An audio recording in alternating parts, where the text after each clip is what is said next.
Hello YouTube, aujourd'hui on se retrouve pour un petit update lecture. Bon petit, on voit derrière moi la pile de livres que j'ai lus, donc il est énorme. Il y a 18 livres, bon il y a des sagas donc ça fera pas 18 updates. Prenez un petit thé, un petit café, une petite boisson fraîche s'il fait chaud chez vous. Et c'est parti. J'ai été d'humeur assez fleur bleue ces derniers temps, du coup j'ai lu une petite romantaisie. Donc c'est une duologie, mais pas vraiment, car elle fait partie d'une saga où il y a 6 tomes, mais c'est 3 duologies. Je pense que vous m'avez compris, vous avez peut-être même deviné de quelle saga je vais parler. Donc j'ai lu le tome 3 et le tome 4 de la saga du Pont des Tempêtes, donc c'est l'héritier insoumis et la guerre sans fin il me semble. Il y en a certainement un qui est à l'envers, je sais pas. Alors, je ne vais pas vous résumer ces livres vu que c'est un tome 3 et un tome 4, mais je peux vous dire que le tome 3, il se déroule en même temps que la saga du Pont des Tempêtes et le tome 4 du coup va un peu plus loin, donc c'est cool, on en découvre un peu plus sur l'histoire du royaume, la politique, etc. Mais j'ai bien aimé le tome 3, c'était sympa. J'ai bien aimé les personnages, ils sont plutôt cool. C'était une lecture, vous savez, j'ai pas envie d'être médisante et méprisante, mais les romantaisies, il y en a peu où vraiment je trouve que c'est des bangers. Donc pour moi, c'est toujours des petites lectures, tranquilles, doudou un petit peu. Et le tome 3 remplissait très très bien le job. J'ai bien aimé, c'était addictif, je l'ai lu en pas longtemps. Franchement, j'étais à fond, j'ai bien aimé la romance. Je vais pas vous parler des tropes parce que je trouve que ça spoil de zinzin. Du coup, je vous dirai pas trop les tropes et on parlera pas trop de tropes sur cette chaîne. Mais c'était très cool, j'ai bien aimé. Ça se voit que je l'ai lu il y a longtemps. Je ne trouve point mes mots. Je pense que ça se voit.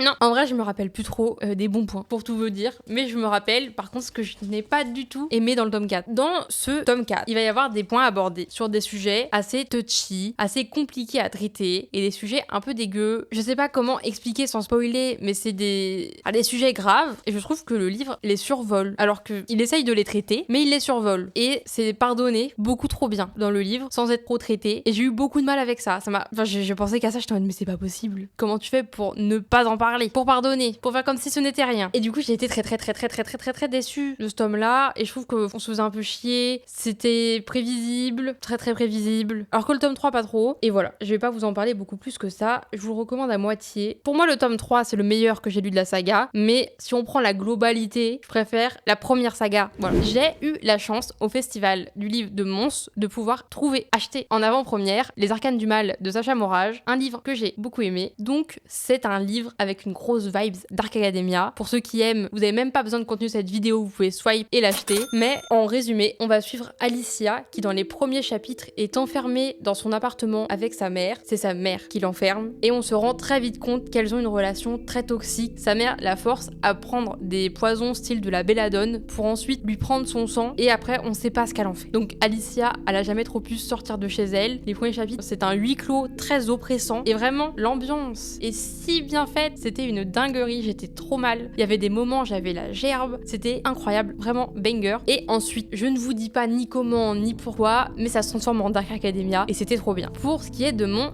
avis, j'ai beaucoup aimé, comme vous avez pu le comprendre et le deviner, ce livre. J'ai bien aimé la personnage principale et je comprends pourquoi on dit que Sacha Morage écrit des fantaisies psychologiques, car c'est clairement ça. Voilà, on est vraiment dans la psyché du personnage à fond. On l'aime, on la déteste, on comprend ses choix, on comprend pas ses choix. C'est vraiment super addict, c'est trop bien. Je vous le recommande chaudement, grandement. Et si vous n'avez pas lu La Voix de la Vengeance comme moi, vous pouvez commencer avec Les Arcanes du Mal. Et puis, on va clairement acheter La Voix de la Vengeance juste après. J'aurais pu vous faire attendre la fin de la vidéo pour vous présenter ma meilleure lecture de cette année pour l'instant. Car oui, je vous avais dit dans ma dernière vidéo que j'avais certainement trouvé ma meilleure lecture de 2025. Depuis, elle n'a pas été surpassée. Et ce livre, c'est de la science-fiction. Et oui, c'est assez surprenant. Et du coup, je pense que je devrais peut-être m'y pencher un peu plus car je dois clairement adorer ça. Ce livre, c'est Projet Dernière Chance de Andy Weir. Imaginez un homme qui se réveille dans l'espace, tout seul, dans un vaisseau, à côté de 2 cadavres, et il n'a aucun souvenir de pourquoi il est ici, comment il est arrivé là, et il se rend compte que le vaisseau, il est très loin de la planète Terre. C'est comme ça que commence du coup Projet Dernière Chance de Andy Weir. Je viens de voir que Brandon Sanderson recommande ce livre, c'est écrit derrière. Ça explique peut-être pourquoi j'ai autant aimé. Je ne vous en dirai pas plus sur l'histoire, car je ne veux pas du tout spoiler spoiler, chaque découverte de ce livre est un banger. C'est un page-turner, mais de zinzin, vous ne pouvez pas savoir à quel point il se dévore. Il y a énormément de péripéties. Chaque chapitre est une péripétie de zinzin, mais je préfère prévenir, c'est des péripéties scientifiques. Il y a énormément d'expériences, de termes scientifiques. Je crois que l'auteur a demandé l'avis d'experts pour écrire ce livre. C'était vraiment incroyable. Et je ne sais pas comment vous en parler, car chaque thème que j'ai aimé spoil. Donc je ne peux rien vous dire de pourquoi j'ai autant aimé ce livre, mais je trouve qu'il a traité un sujet sur l'espace d'une façon très inédite que je n'avais jamais vue. J'irais peut-être pas dire que c'est un chef-d'œuvre, mais quand même, il y a vraiment un truc de fait qui est très jouissif à lire parce qu'on se dit oh putain, c'est vrai que depuis tout ce temps où on lit de la science-fiction, j'aurais aimé voir ça. Et je l'ai vu, j'ai eu ce livre et c'était trop bien. Je vous le recommande, mais si vous le lisez, vous me faites des updates, ok? Je veux des updates de ce livre. Si vous aimez les livres sur les femmes qui se vengent, je vous recommande vivement de lire Les Orageuses de Marcia Burnier. Alors, c'est un tout petit livre. Je ne sais même pas si c'est pas une nouvelle, il est vraiment minuscule. Il fait plus de 100 pages, donc c'est peut-être pas une nouvelle. Mais dans ce livre, on a plusieurs points de vue de femmes. C'est le livre que j'ai lu il y a le plus longtemps de cette vidéo. Je vais avoir du mal à le résumer, surtout qu'il est très court. Mais je vais vous lire une phrase du résumé qui, je trouve, résume bien le livre. On dit pas vengeance, lui avait dit Mia. C'est pas la même chose. Là, on se répare, on se rend justice parce que personne d'autre n'est disposé à le faire. C'est vrai qu'il y avait une fille qui s'appelait Lucie dans ce livre et je m'appelle Lucie et c'est vrai que c'est un peu perturbant de lire un livre où il y a notre prénom partout. J'ai trouvé ce livre très sympathique, mais je l'ai lu il y a 3 mois et du coup je le trouve aussi un peu oubliable car je ne me rappelle plus de rien. Donc mon update est presque inutile. Je sais que quand je l'ai lu, j'ai bien aimé les thèmes abordés. Je sais même pas s'il y a pas des trucs qui sont inspirés d'histoires vraies. J'en sais rien. Me faites pas confiance là-dessus. Je me rappelle très mal. Mais c'est des femmes qui se retrouvent pour aller en bande se venger d'hommes qui leur ont fait subir des VSS pour la plupart. Et donc on va les suivre en gros au début de la soirée avant qu'elles y aillent, quand elles y vont. Et après il y a quelques petites histoires, des petites péripéties entre les événements. Et après on va les retrouver sur d'autres événements comme ça, etc. C'est très mal expliqué. Écoutez. Et il y a Jurassic Jones qui a fait un vlog sur ce livre. Je vous mets la petite vidéo dans la barre i. Comme ça vous verrez certainement un meilleur avis qu'ici. Ensuite j'ai enchaîné une saga à la même vitesse qu'on mange du popcorn au cinéma. J'ai lu toute la saga de La Tour de Garde avec Cam. On a enchaîné ça, mais je vous dis pas comment. Alors, pour La Tour de Garde, un petit résumé rapide et aussi un petit ordre de comment lire la saga, car on me l'a demandé quand je la lisais, quand j'ai mis des stories sur Insta. En premier, on lit le premier tome de Capitale du Sud. Qu'est-ce qui se passe dans Capitale du Sud? On suit, il est à l'envers le livre. On va suivre Nox, qui est livreur pour une épicerie dans une ville avec plein de petites rues, j'ai envie de dire. Mais c'est une ville qui sent le bon vivant, qui sent le vin, l'apéro, la bonne bouffe, la bonne sauce. C'était vraiment un livre qui a une odeur, c'était trop bien. Et Nox, il fait partie d'une légende de sa cité, sans vous en dire trop. Et on va suivre énormément de péripéties, mais aussi beaucoup de complots politiques, car Nox, il fait un peu partie d'une grande famille de cette cité. Donc c'est la famille de la Kawan, Kwan, je crois que c'est une tortue, je ne sais pas le prononcer. Et vraiment, c'était un petit peu Game of Thrones vibes, mais un peu plus joyeux, j'ai envie de vous dire, même si la saga, au fur et à mesure des tomes, je vais vous montrer, ça se voit beaucoup, hein, devient plus sombre. Ça se voit aux couvertures des bouquins, vraiment, les premiers livres, t'es là, tu rigoles, c'est fun et tout. À la fin, tu pleures. J'ai pleuré. C'est le seul livre depuis Utopia, donc qui est mon livre préféré, où j'ai pleuré à la fin, car j'étais trop triste d'avoir fini. Mais j'ai été dégoûtée d'avoir fini cette saga tellement j'étais bien dedans. C'était vraiment un doudou, même si ça devenait sombre.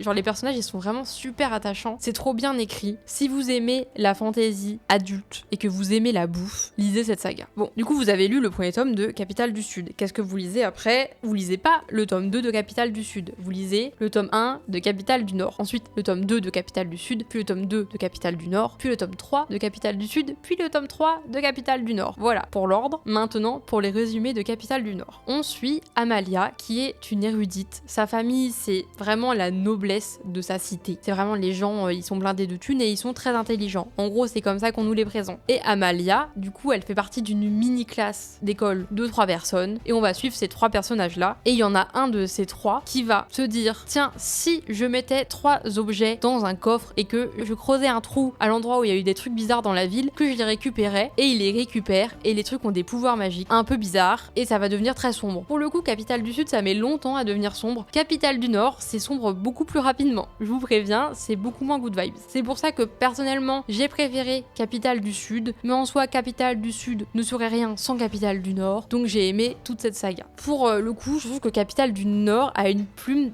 très poétique, c'était très sympa. Amalia est un personnage qui est très intéressant à suivre, elle est moins attachante, mais elle est quand même très sympa à suivre parce que ses réflexions changent beaucoup en fonction des tomes, elle va beaucoup évoluer, donc c'est très sympa à suivre, j'ai beaucoup apprécié. Et je trouve que la saga, le fait que ce soit une saga à 4 mains, juste pour ça, ça vaut aussi le coup de lire cette saga. Je trouve qu'ils ont grave géré, et je veux pas trop vous spoiler, mais dans les 2 derniers tomes, ça se rejoint un peu plus, et là on voit vraiment la puissance qu'a la saga. Donc voilà, je vous le recommande, si vous avez les mêmes goûts que moi, n'hésitez pas à la lire.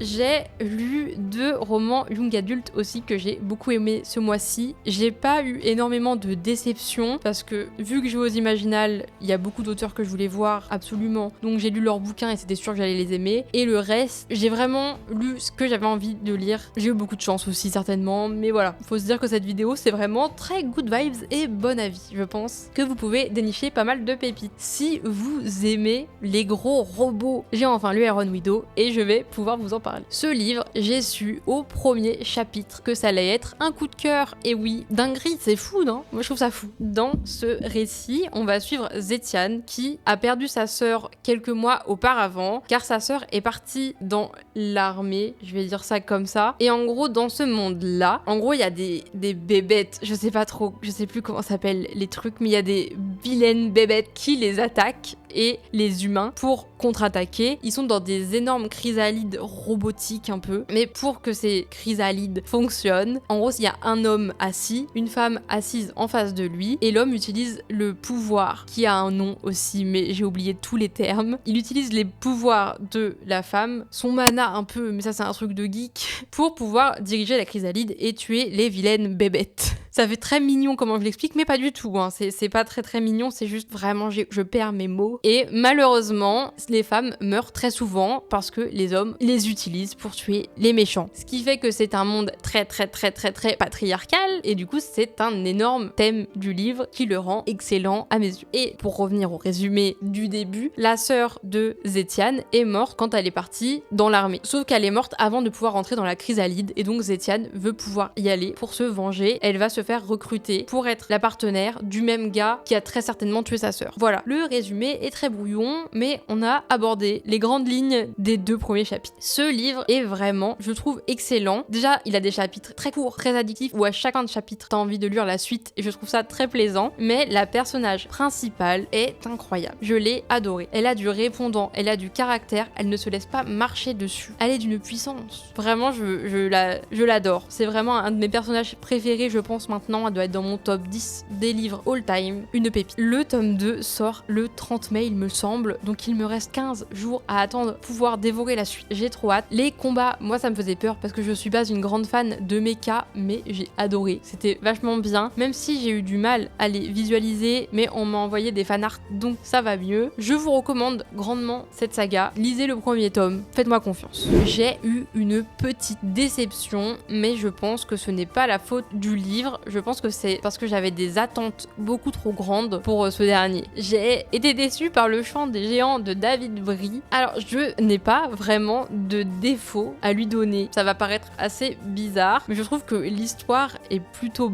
Enfin, l'histoire est bonne, les personnages sont bons. C'est juste qu'en gros, c'est écrit comme un mythe. C'est un peu inspiré, je crois, de la mythologie grecque, mais c'est un mythe pas grec qui a été écrit. Et du coup, en fait, les personnages sont un peu, je sais pas comment dire, survolés. On rentre pas, je trouve, complètement dans la psyché des personnages. Et je m'attendais à un chef-d'œuvre qui va me faire pleurer. Et j'ai pas pleuré parce que j'ai pas eu l'occasion de m'attacher au personnage du récit. Donc c'est juste que mes attentes, c'était vraiment de découvrir un chef-d'œuvre qui va me faire pleurer toutes les larmes de mon corps. Et j'ai lu un très bon mythe, très bien écrit, avec une bonne morale, avec une plume excellentissime. Mais c'était pas ce que j'attendais. Voilà. Et c'est la première fois que je suis déçue parce que j'attendais quelque chose d'autre d'un livre. Normalement, je suis pas trop mood reader. Du coup, quand je lis un livre, juste je lis et je vibes. Et là, bah, je sais pas.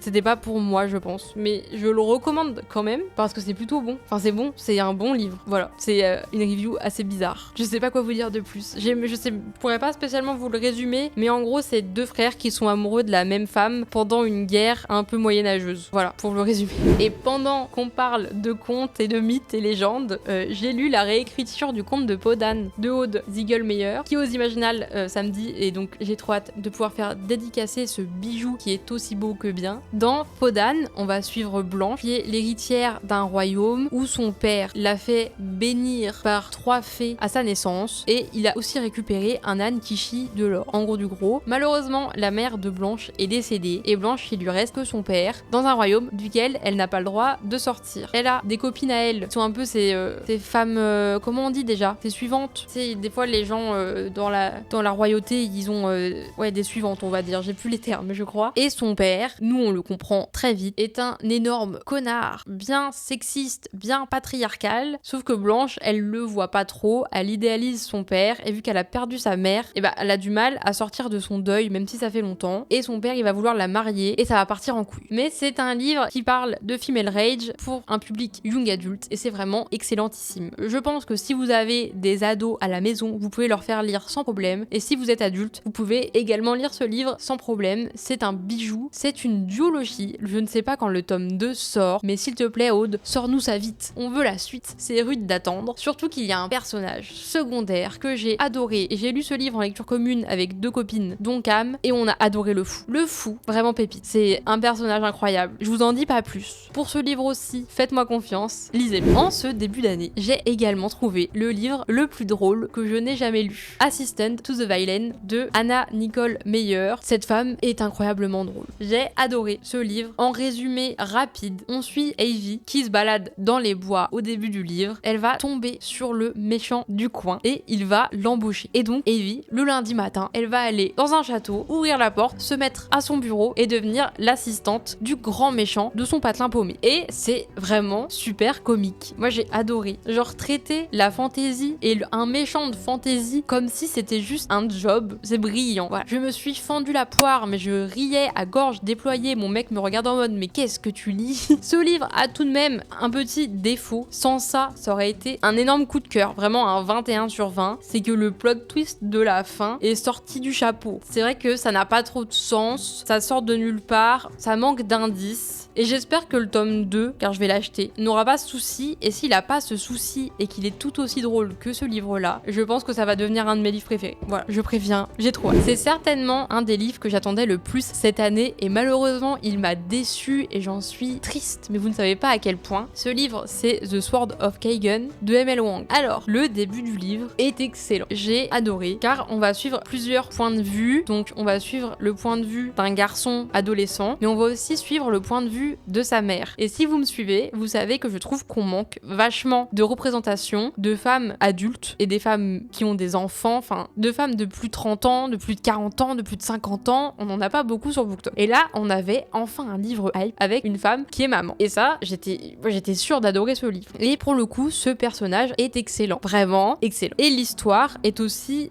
assez bonne. Et pour ce que j'ai point trop aimé dans le bouquin, c'est que on va avoir un énorme moment où il y a beaucoup d'action au milieu du bouquin et après ça redescend comme un soufflet. Alors par contre, moi je pense que ça peut être intéressant de traiter l'après-guerre dans des livres et les répercussions que ça a sur l'humain, sur la psychologie, etc.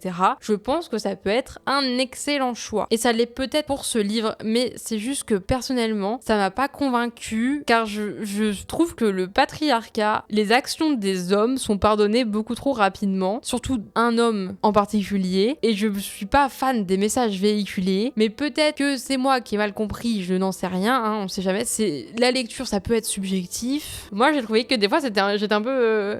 je suis pas trop d'accord, je sais pas. Après, c'est du show don't tell, donc peut-être que l'autrice, elle voulait qu'on pense comme je pense, et que c'est juste pour montrer que c'est compliqué de sortir du patriarcat, etc. Et du coup c'est intéressant, le livre est intéressant, mais je sais pas trop, je l'ai lu il y a 2 mois et demi en plus, donc j'ai plus exactement les bons mots sur les bons trucs. J'ai peur de vous dire de la merde, donc je vous recommande les avis de toutes mes copines BookTok qui, elles, les ont sortis quand elles venaient de lire le livre. Du coup, je vous recommande les avis lecture de Quibi, Charbonne, May, Cam. Comme ça, vous avez plein d'avis qui sont assez similaires, mais pour vous faire votre propre avis, si vous pouvez lire ce livre ou pas. J'ai lu le plus beau livre de ma bibliothèque. Mais qui est ce livre? C'est Dracula. Alors, je ne vais pas vous faire un avis de Dracula très éclairé, car c'est un classique, et je ne me permettrai pas de critiquer un classique, car j'en lis pas beaucoup. Et je pense que vous n'avez pas besoin de mon avis sur Dracula. Je vais juste vous dire que c'est très beau, que je ne savais pas que c'était la même histoire que Nosferatu, que du coup j'ai été assez deg de voir le film avant le livre, que personnellement j'ai beaucoup aimé, mais que j'ai trouvé ça un peu long. À la fin, c'est dur d'y retourner. J'ai même écouté un peu en audio. C'était un peu redondant, mais c'était très bien. C'est juste, c'était un peu long. Et vu que je connaissais un peu la fin, pas vraiment, mais un peu, je sais même plus comment ça se termine. Mais j'ai trouvé ça un peu long,